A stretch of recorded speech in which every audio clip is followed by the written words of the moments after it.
Siva media நண்பர்கள் அனைவருக்கும் வணக்கம்.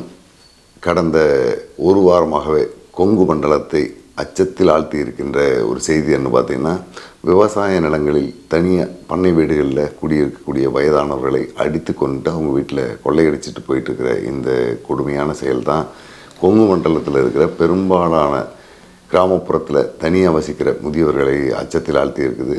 இதன் தொடர்ச்சியாக இப்போ கொங்கு மண்டலத்தில் இருக்கக்கூடிய அதை சுற்றி இருக்கிற அந்த பகுதியில் இருக்கிற வயதான பெரியவங்க யாரெல்லாம் தனித்தனி வீடுகளில் தங்கியிருக்காங்களோ அவங்க எல்லாமே பக்கத்தில் இருக்கிற தங்களுடைய உறவினர் வீடுகளுக்கு ஒரு 6 கிலோமீட்டர் 7 கிலோமீட்டர் தூரத்தில் இருக்கிற வீடுகளுக்கு இரவு நேரத்தில் பயந்துட்டு தூங்குறதுக்காக போய் தூங்கிட்டு மீண்டும் மறுநாள் காலையில் தங்களுடைய விவசாய நிலத்தில் இருக்கிற ஆடு மாடுகளை பார்க்குறதுக்காக திரும்பி வரக்கூடிய ஒரு அச்சத்தில் இருந்துகிட்ருக்காங்க.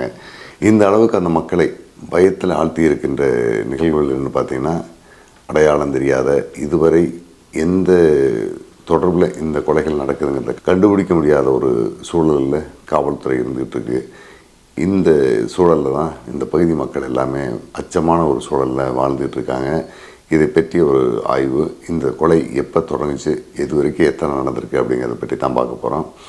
கொடூரமாக தலையில் அடித்து கொலை செஞ்சுட்டு அவங்க வீட்டில் இருக்கிற பொருளை கொள்ளையடிச்சிட்டு வரக்கூடிய இந்த தொடர் கொலையினுடைய துவக்கம் 2019ஆம் ஆண்டு டிசம்பர் மாதம் 20ஆம் தேதி இரவு நடந்திருக்கு. ஈரோடு மாவட்டம் சென்னிமலை காவல் நிலைய எல்லைக்குட்பட்ட எக்கட்டாம்பாளையம் அப்படிங்கிற ஊரில் முதல் கொலை தொடங்கி இருக்குது. இந்த எக்கட்டாம்பாளையம் எங்கே இருக்குன்னு பார்த்தீங்கன்னா, சென்னிமலையிலேருந்து காங்கேயம் போகக்கூடிய மாநில நெடுஞ்சாலையில் நொய்யல் ஆறு அப்படின்னு ஒரு ஆறு வரும். அந்த இடம் தான் திருப்பூர் மாவட்டத்துக்கும் ஈரோடு மாவட்டத்துக்கும் எல்லை. நொய்யல் ஆற்றினுடைய தென்பகுதி திருப்பூர் மாவட்டம் காவல் நிலையம் வந்து அதுக்கு காங்கேயம் எல்லையில் வரும்.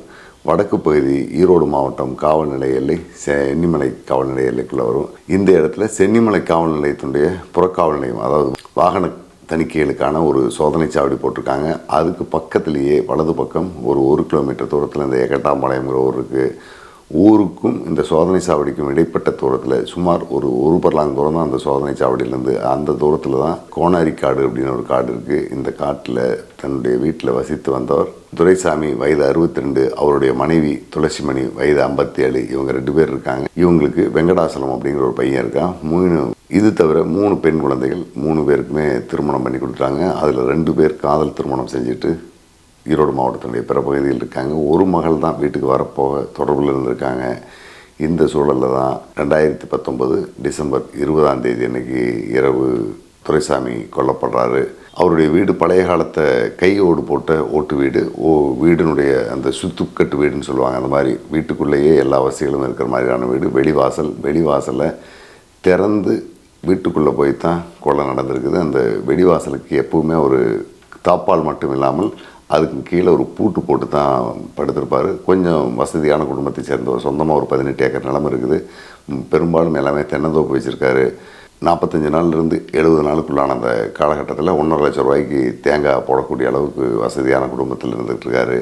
எப்பவும் பணப்புழக்கம் உள்ள ஒரு நபர். இவர் ஆரம்ப காலத்திலிருந்தே கிட்டத்தட்ட ஒரு 30 ஆண்டுகளுக்கு முன்னிருந்தே தண்டவாள பெட்டி அப்படின்னு சொல்லக்கூடிய ஒரு பெரிய லாக்கர் ஒன்று வீட்டில் வச்சுருக்காரு. வீட்டு பத்திரம், பணம், நகை எல்லாமே அதுதான் வச்சுருப்பார். இந்த சூழலில் தான் கொல்லப்பட்டிருக்காரு.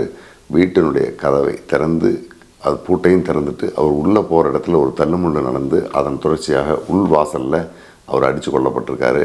அவருடைய மனைவியும் பக்கத்திலேயே கொலை செய்யப்பட்டு கிடக்கிறாங்க. இந்த நிகழ்வு நடந்தபோது அவருடைய மகன் வெங்கடாஜலம் மாசாணியம்மன் கோயிலுக்காக போயிருக்கார். பொள்ளாச்சி பக்கத்தில் இருக்கிற ஆனமலை மாசாணியம்மன் கோயில் போயிருக்காரு. அங்கே தகவல் தெரிஞ்சு அவர் திரும்ப வந்ததுக்கு பிறகு அவருடைய உடலடக்கமெல்லாம் நடந்திருக்கு.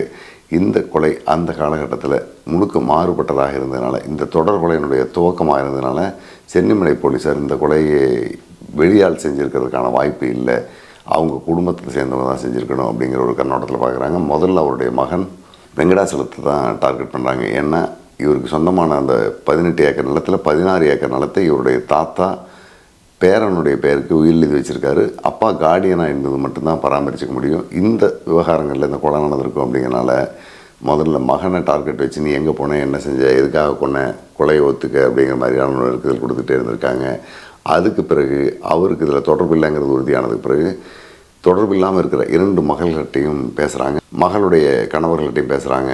இவங்ககிட்ட இருந்து இவர் விடுதலை பத்திரம், அதாவது காதல் திருமணம் செஞ்சுட்டு வீட்டை விட்டு போனதுனால குடும்பத்துக்கும் எனக்கும் தொடர்பு இல்லைன்னு நீங்கள் எழுதி கொடுங்கன்னு சொல்லி அவருக்கு விடுதலை பத்திரம் எழுதி வாங்கி வச்சுருக்காரு. அந்த பத்திரத்தை மீட்கிறதுக்காக அவங்க கொலை செஞ்சுருப்பாங்க அப்படிங்கிற ஒரு கண்ணோட்டத்திலையும் விசாரிக்கிறாங்க. இதுக்கு முன்னையே இவருடைய தங்கை வகையை சேர்ந்தவர்கள் நீதிமன்றத்தில் சொத்து பிரச்சனைக்காக வழக்கு தொடர்ந்துருக்காங்க. இந்த வழக்கு தொடர்பாக தான் நடந்திருக்குமான்ட்டு ஒரு 15 நாள் குழம்பி விசாரித்ததுக்கு பிறகு கடைசியாக இந்த துரைசாமி சாகிறதுக்கு ஒரு 15-20 நாளுக்கு முன்னால் தஞ்சை மாவட்டம் பட்டுக்கோட்டை வேதாரண்யம் பகுதியிலிருந்து யாரோ சிலர் தேங்காய் வியாபாரத்துக்காக இந்த பக்கத்தில் வந்துட்டு இவர்கிட்ட ஒரு 5000 தேங்காய் எடுத்திருக்காங்க. அவங்களுக்கு உதவியாக அந்த பகுதியில் தேங்காய் களம் அமைச்சு கொடுக்கறதுக்கு, மற்றபடி அவங்க தங்குறதுக்கான வாடகை வீடுகள்லாம் ஏற்பாடு செஞ்சு கொடுத்துருக்காரு. இந்த குழுவை சேர்ந்ததில் ஒரு பெண்ணும் இருந்திருக்காங்க. அந்த பெண்கிட்ட ஒரு பாலியல் ரீதியாக அத்துமீறி நடக்க முயன்றார். அதன் தொடர்ச்சியாக அவருடைய கூட்டாளிகள் 3 பேர் சேர்ந்து இவரை அடித்து கொண்டுட்டாங்க அப்படிங்கிற அளவில் முடிச்சிட்டாங்க. இந்த கொலை நடக்கிறதுக்கு ஒரு 4 நாளுக்கு முன்னாக இவர் வீட்டில் வச்சுக்கிட்டு இருந்த 2 நாயில் ஒரு நாய் செத்து போயிடுது. சம்பவம் நடந்த அன்றைக்கு இரவும் ஒரு நாய் அங்கே இருக்குது. ஆனால் அந்த நாய் என்ன செய்கிறதுன்னு தெரியாத அளவில், அதாவது ஒரு சிலை மாதிரியான தோட்டத்திலே நின்றுட்டு இருந்தது. கூட்டம் வந்தப்போ கூட பார்த்து அது குலைக்க ஆரம்பிக்கல. ஆனால் வழக்கமாக நல்லா மக்களை பார்த்து குலைக்கக்கூடிய நாய் அன்றைக்கி செயலிழந்து போயிருந்தது அப்படிங்கிறத அவருடைய மகன் வெங்கடாஜலம் சொல்கிறாரு. கொலை நடந்ததை தொடர்ந்து பின்னால் போலீஸார் ஆய்வு பண்ணதில்லை. அவர் வீட்டில் இருந்த அந்த லாக்கரை உடைச்சி எடுக்க முடியாதனால, அந்த லாக்கரை தூக்கிட்டும் போக முடியாதனால கொள்ளை முயற்சி எதுவும் நடக்கலை. அவருடைய சொத்து பத்திரங்கள் மற்றும் நகை எல்லாமே பாதுகாப்பாக இருந்திருக்கு. என்னன்னு காரணமே தெரியாமல் கொலை செய்யப்பட்டதுனால இந்த கொலை அவங்களுடைய குடும்பத்தை சேர்ந்தவங்க சொத்துக்காகத்தான் செஞ்சுருக்காங்களே கோணத்தில் முதல்ல விசாரிக்கிறாங்க. அதுக்கு பிறகு தேங்காய் வாங்க வந்த பெண்ணுக்கு பாலியல் தொல்லை கொடுத்ததுனால இவர் கொல்லப்பட்டதாக சொல்லி வழக்கு முடிச்சிட்டாங்க. இந்த வழக்கு ஈரோடு மாவட்ட மகிழா நீதிமன்றத்தில் விசாரணையில் இருக்குது. இது முழுக்க போலீஸ் பொய்யாக போடப்பட்ட வழக்கு. கொலை செய்ததாக சொல்லக்கூடிய குற்றவாளிகளுக்கும் எங்கள் அப்பாவுக்கும் அந்த மாதிரி பகை வர்றதுக்கான சாத்தியமே இல்லை அப்படிங்கிறார் அவருடைய மகன் வெங்கடாஜலம். அதுக்கு அடுத்த கொலை ஓராண்டுக்கு பிறகு திரும்பவும் 2021ஆம் ஆண்டு டிசம்பர் மாதத்தில் இந்த கொலை நடக்குது. இந்த கொலை திருப்பூர் மாவட்டம் காங்கேயம் காவல் நிலைய எல்லைக்குட்பட்ட சாவடிப்பாளையம் என்கிற ஊருக்கு பக்கத்தில் இருக்கிற ரங்கம்பாளையம் அப்படிங்கிற ஊரில் 2வது கொலை நடக்குது. இந்த சாவடிப்பாளையங்கிற ஊர் கொஞ்சம் பெரிய ஊர். திருப்பூர்லேருந்து கீரனூருக்கு ஒரு பாதை போகுது. அந்த பாதையினுடைய வலது பக்கம் இருக்கக்கூடிய பகுதி எல்லாமே சாவடிப்பாளையம் சொல்கிறாங்க. இடது பக்கம் இருக்கிறது ரங்கம்பாளையம். இந்த ஊரினுடைய கிழக்கு ஓரத்தில், அதாவது இதுக்கு பிறகு வீடுகளே இல்லைங்கிற இடத்துல ஊர்லேருந்து 1 கிலோமீட்டர் தூரத்தில் ஒரு 30 ஏக்கர் சொந்தமாக விவசாய நிலம் வச்சுருக்கிறவர் பழனிசாமி கவுண்டர், அவருடைய மனைவி வள்ளியாத்தாள், இவங்க 2 பேரும் இந்த வீட்டில் தங்கியிருக்காங்க. மகன் சந்திரசேகர் திருப்பூரில் பனியன் கம்பெனி வச்சுருக்காரு. அதனால் அவர் குடும்பத்தோடு திருப்பூரில் தங்கியிருக்காரு. 15/12/2021 அன்னைக்கு இரவு இவங்க 2 பேரும் மர்மமான குறையில் கொல்லப்படுறாங்க. இவங்க கொலை செய்யப்பட்டு வீட்டு வாசலில் கிடக்கிறாங்க. மறுநாள் காலை 8 மணிக்கு பால்காரர் குமார் அப்படிங்கிற ஒருத்தர் பால் வாங்குறதுக்காக வர்றாரு.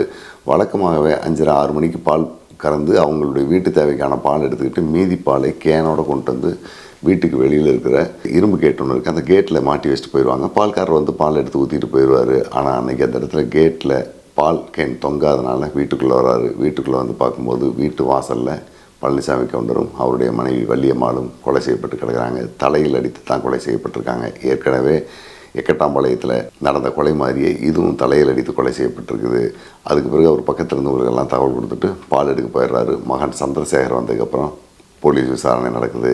கிட்டத்தட்ட ஒரு 2.5 ஆண்டு காலம் இந்த விசாரணை நடத்தி முடிச்சதில் கடைசியாக இப்போ ஒரு 7 பேரை, வேறொரு வழக்கில் தொடர்புடைய ஒரு 7 பேரை இந்த வழக்கில் கொலையாளிகள் அப்படிங்கிற மாதிரி காட்டி முடிச்சுட்டு தான் அவருடைய மகன் சந்திரசேகர் சொல்கிறாரு. 7 பேரை கைது செய்து கொண்டு வந்து அந்த ஊருக்குள்ளே சில இடங்களை மட்டும் காட்டிட்டு கூட்டி போயிருக்காங்க.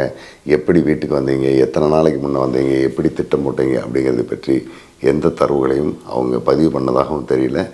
அந்த இடத்துல கொண்டு வந்து குற்றவாளிகளை நிகழ்வு எப்படி நடந்ததுங்கிறதை பற்றி விசாரித்ததாகவும் தெரியல. பெருந்துறை டிஎஸ்பி கோகுலகிருஷ்ணன் அப்படிங்கிற ஒரு தலைமையிலான டீம் கைது பண்ணதாக சொல்லி இந்த வழக்கையும் முடிச்சிட்டாங்க. ஆனால் இந்த வழக்கிலும் உண்மையான குற்றவாளிகளை கைது செய்ததா அப்படிங்கிறது அவருடைய குடும்பத்தாருக்கும் அங்கே இருக்கிற எல்லாருக்கும் சந்தேகமாக தான் இருக்குது. அந்த சந்தேகம் நமக்கும் இருக்குது. இந்த வீட்டிலும் இவர் வீட்டுக்கு முன்னால் தென்னந்தோப்புக்குள்ளே ஒரு நாய் கட்டி வச்சுருந்துருக்காரு. அந்த நாய் நிகழ்வு நடக்கிறதுக்கு 3 நாளைக்கு முன்னிருந்தே உடல்நிலை சரியில்லாமல் இருந்திருக்குது. பழனிசாமி வள்ளியம்மாள் 2 பேரும் கொலை செய்யப்பட்ட ஒரு 3-4 நாளுக்கு பிறகு அந்த நாய் சாப்பிடாமையே இருந்து இறந்து போயிடுது. அதாவது கொலை நடக்கிறதுக்கு ஒரு 2 நாளைக்கு முன்னே அந்த நாய்க்கு ஏதோ உணவில் மருந்தை கலந்து போட்டிருக்காங்க. அதை சாப்பிட்டுட்டு அது பலவீனமாக இருந்து 2 நாளைக்கு பிறகு இறந்துருக்கிறதா நம்மளால் யூகிக்க முடியுது. இந்த 2வது கொலை நடந்ததுக்கு பிறகு மீண்டும் 3வது இரட்டை கொலை ஒன்று இதே சென்னிமலை பகுதியில் நடக்குது. அது எங்கேங்கிறத பார்ப்போம். 2/5/2022 அன்று இரவு மூன்றாவது இரட்டை கொலைக்கான வேலையை இந்த கொள்ளைக்குழு செய்து இது எங்கே இருக்குன்னு பார்த்தீங்கன்னா சென்னிமலையிலிருந்து கிழக்கு ஒரு 4 கிலோமீட்டர் தூரத்தில் உப்பிலிபாளையம் அப்படிங்கிற ஊருக்கு பக்கத்தில் இருக்கிற குட்டக்காடு என்கின்ற ஒரு விவசாய நிலத்தில் தங்கி இருந்த தம்பதிகள் 2 பேர் கொலை செய்ய முயற்சி நடக்குது. இதில் துரைசாமி வயது 65 அப்படிங்கிறவர் கொல்லப்படுறாரு. அவருடைய மனைவி ஜெயமணி வயது 57 கொடூரமான தாக்குதல், அதாவது முகத்திலும் கழுத்திலும் இருந்த 3 வெட்டுக்காயத்தோடு அவங்க உயிர் தப்பிடுறாங்க.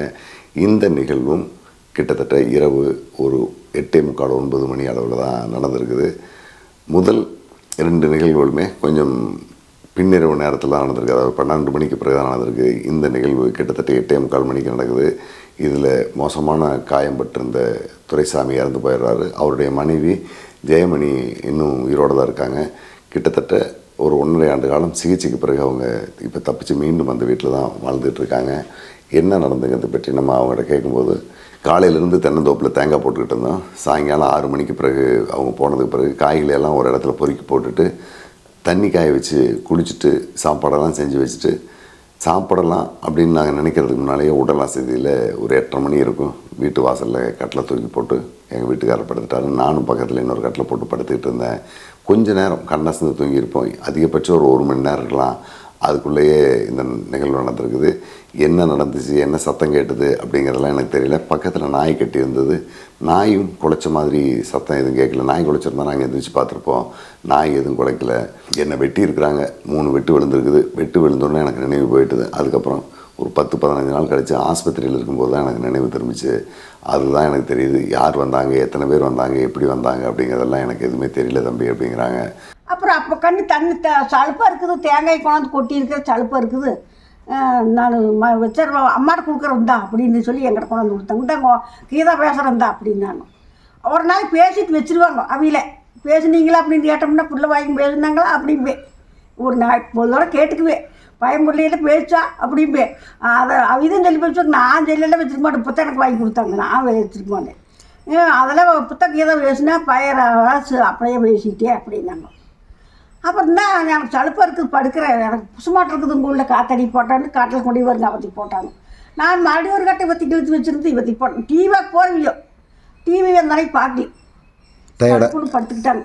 தேங்காய் போட்ட சலுப்பில் படுத்துக்கிட்டோம். ஓரத்தில் தான் படுத்துருக்கீங்க. இந்த அவசரத்தை மட்டும் நீங்கள் இந்த கப்பி வச்சுருக்க இடத்துல எடுத்துருந்து வெயிலுக்கு என்ன பண்ணுறது ஒரு நெல்லை கட்டி கிடக்குது உள்ள வெயிலே இருக்குது.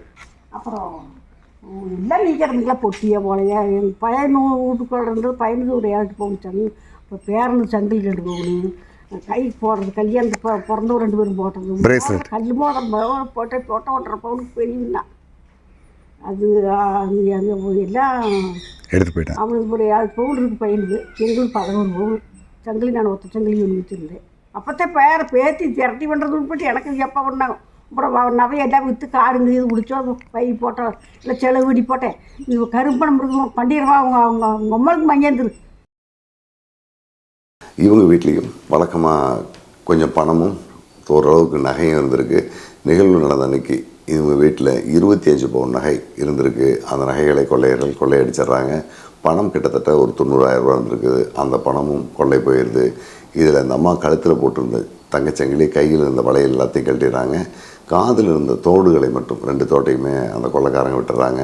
குளிச்சுட்டு வந்து தலை நிறைய முடியை விரித்து போட்டு அவங்க படுத்திருந்தனால கொலையாளிகள் வெட்டும்போது அவங்களால சரியாக கழுத்தை வெட்ட முடியாதனால கன்னத்தில் அந்த அம்மாவுக்கு 2 வெட்டும், கழுத்தில் ஒரு வெட்டும் விழுந்துருது. இந்த அடிப்படையில் அந்த அம்மா தப்பிச்சிட்றாங்க. இவங்க ஒருத்தர் தான் இந்த தொடர் கொலையில் தப்பி இருக்கிற ஒரு நபராக இருக்காங்க. இது 3வது சம்பவம். இந்த சம்பவத்துக்கு முதல்ல 2வது சம்பவத்துலேயும் கிட்டத்தட்ட ஒரு 22 பவுன் நகையும் ஒரு 1.5 லட்சம் ரூபா பணம் கொள்ளையடிக்கப்பட்டிருக்கு.